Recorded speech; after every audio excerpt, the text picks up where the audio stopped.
Hi kids, we are zooming through this week. Wow, there's only today and tomorrow left. I'm going to be so sad when this is all over. But thanks for joining us for day 4 of Courageous Faith VBS. Today we're going to learn that God is not pleased with those who are proud, but honors those who are humble. But first, how have you been doing in the game time this week? I hope you win today. Game time! Oh, hey everyone! It's me again, and you know what that means? It's game time! Do you like shopping? Today's game is going to test your shopping expertise. We're going to have 2 different items come up on the screen, and you're going to need to pick which one you think is more expensive. Good luck.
Writing on the walls at home is never a good idea. Trust me, don't try it. But sometimes we can see beautiful works of art on the walls, all around us. But that doesn't mean we should write on the walls. Sometimes when we see these beautiful pieces of art, we don't know what it means. Like, I don't know what that means. But it has a meaning. Anyways, let's see what Daniel and his friends are up to today.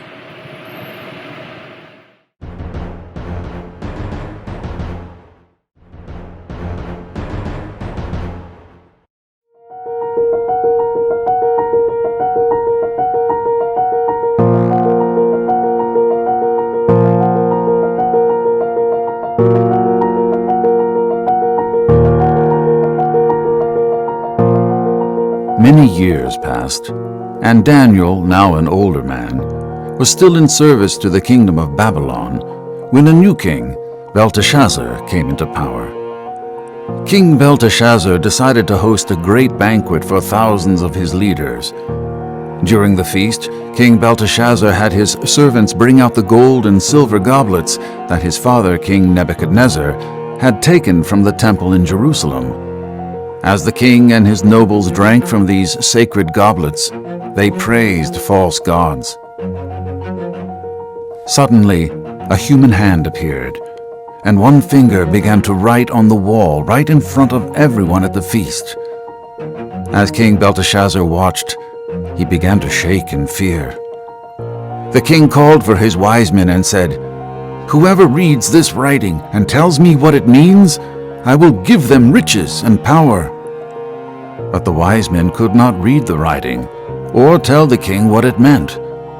This made the king even more terrified. Hearing the commotion, the queen came into the banquet hall and said, "Don't be alarmed. There is a man who can help you. He was trusted by King Nebuchadnezzar because of his great insight and wisdom, so much so that Nebuchadnezzar put him in charge of all of Babylon's wise men. His name is Daniel, and if you bring him here, he will be able to tell you what this writing means." When Daniel appeared before King Belteshazzar, the king told him, "None of my wise men can read the writing on the wall and tell me what it means. But if you can, I will give you riches and honor beyond your wildest dreams." Daniel answered the king, "You can keep your gifts and give them to someone else, but I will still read the writing for you and tell you what it means." Daniel told King Belteshazzar, "God gave your predecessor, King Nebuchadnezzar, absolute power, glory, and splendor. Because of this, all the nations of the earth feared him. He did as he pleased to help or hurt anyone he chose. But Nebuchadnezzar became proud and arrogant, so God stripped him of his throne and his power. Only after this did King Nebuchadnezzar acknowledge that God alone is king over all the earth. But you, King Belteshazzar," Daniel continued, "have not humbled yourself, even though you knew all of this. Instead, you have become proud and honored yourself above God. When you brought out the goblets from God's temple, you drank from them and praised false gods who cannot see or hear or understand. In all of this, you did not honor God or His hand in your life. Because of this, God sent the hand and wrote the inscription." "My king," Daniel said, "this the inscription says, Mene, Mene, Tekel, Parsin. Mene means numbered. God has numbered your days and brought them to an end.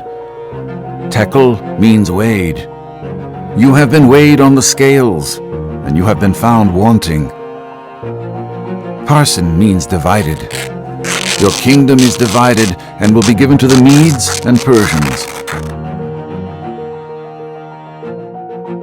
Just as the king had promised, Daniel was dressed in wealth. That very night, King Belteshazzar was killed, and his kingdom was given over to another ruler.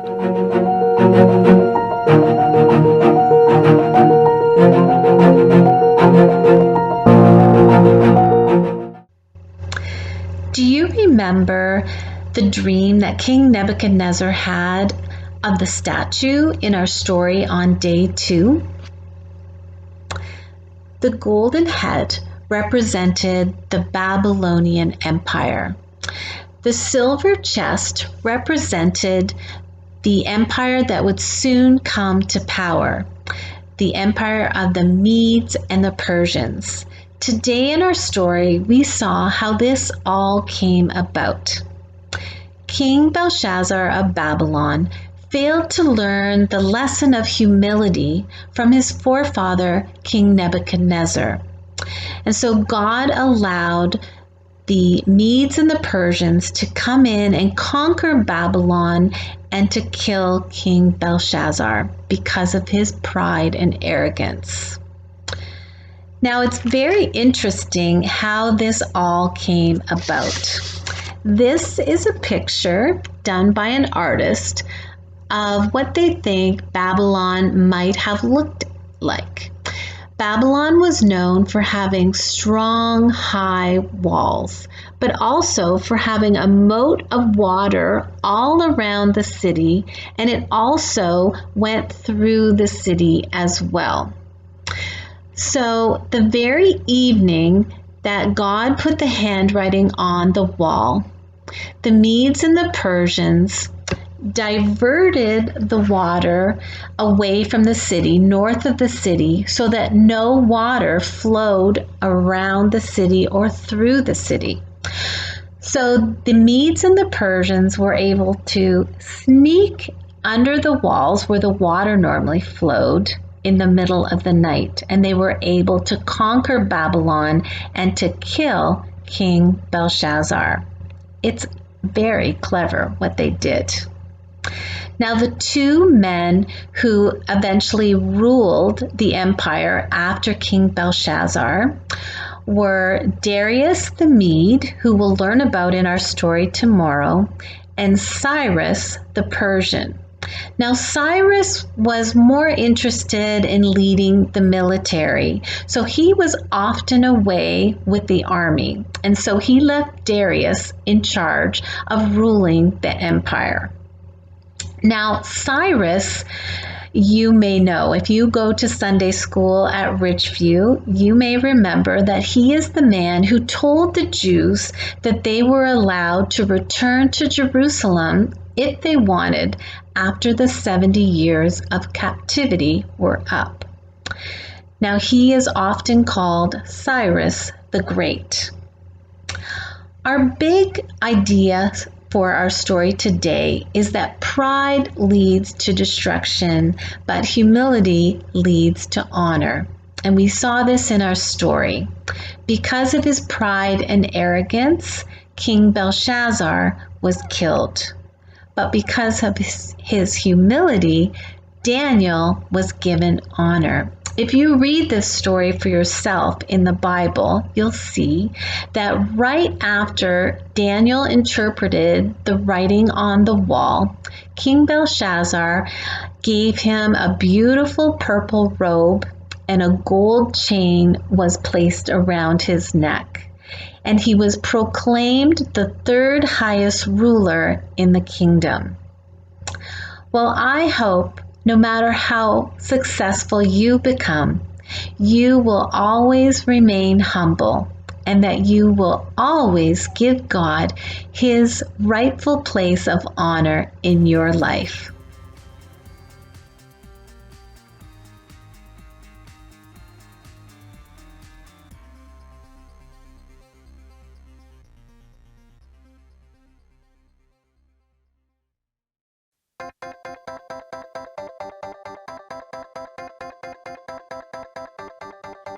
I'm feeling good, good, good in a crazy way.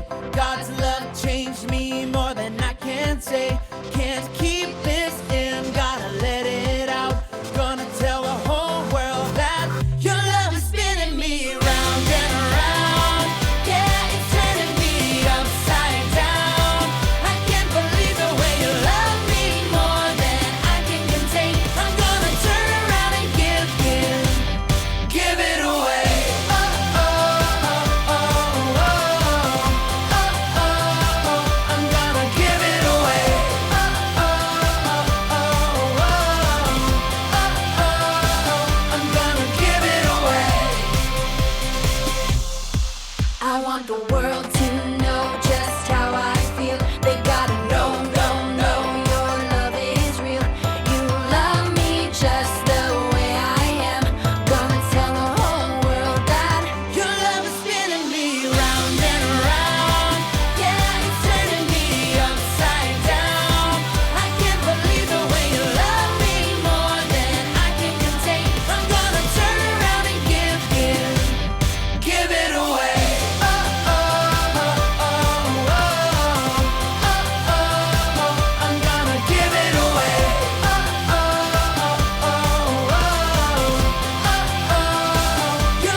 Welcome back to Silly Snack Time. Today we're going to make a Dagwood sandwich. A Dagwood sandwich is named after a cartoon character named Dagwood. And a Dagwood sandwich is usually a fairly large sandwich. So today we're going to start with a plate and a bun. And of course, the first thing we want to do with our bun is to butter it. But unfortunately, we're a little short on groceries this week. So I found something in the fridge that kind of looks like butter. So we're just going to use this. And we'll put a lot on our knife. And just, oh wow, it looks just like butter. I think it's going to taste fabulous. All right, so the other thing we need on our sandwich is some protein, some kind of meat, and I've got some oven roasted turkey, but I think I would like a little bit more protein, maybe something like fish. But I'm not sure we have fish. Well, you know what? We have something that can substitute for fish, and that's goldfish. And I really like these goldfish because they're many different colors. So we'll just add that to our Dagwood sandwich for a little color. Now, what else would be healthy? How about some fruit? Do you think peaches would be good? I think so too. So I've got some peaches here today. So we'll add a few peaches to this side of the sandwich. And also, how about some berries? Berries are really good for you too. Where did I see some berries? Oh, here's some berries here. So let's add them next to the peaches. Now, so we've got some protein, we've got some fruit. I think we need some salad items. I don't think I have any lettuce or maybe some celery. I don't see any celery, but oh, I do see something that looks like celery, red celery.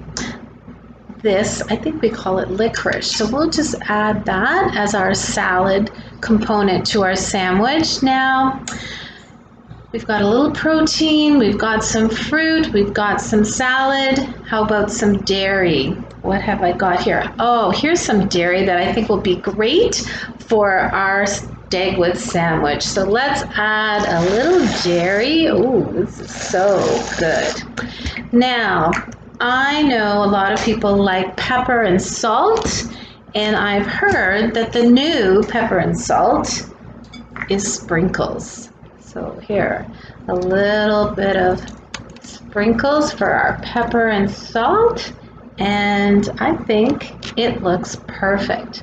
Let's just add it together. Wow, this is one big Dagwood sandwich. Really, really good. So now it's your turn. You have 5 minutes on the clock. On your mark, get set, go.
Hey kids, it's day 4 of me becoming the best dad joke teller in the world.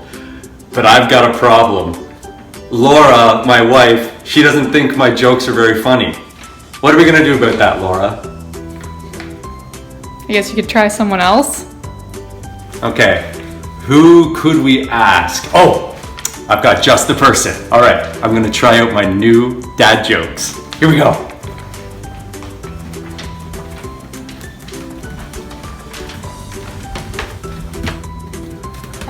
Hi, Pamela. Hi. This is Laura's mom, my wife's mom. All right, I've got some dad jokes to tell you. Are you ready? I guess so. Okay, here's one. All right. What's orange and sounds like a parrot? I have no idea. A carrot. That's bad. No. Here's another one. No. Here's another one. Why can't Elsa have a balloon? I don't know. Why can't she? Because she will let it go. Let it go. These are bad. Bad. My career as a dad joke teller is in danger. I've got to go back to the drawing board. Come on, kids. We still have more time.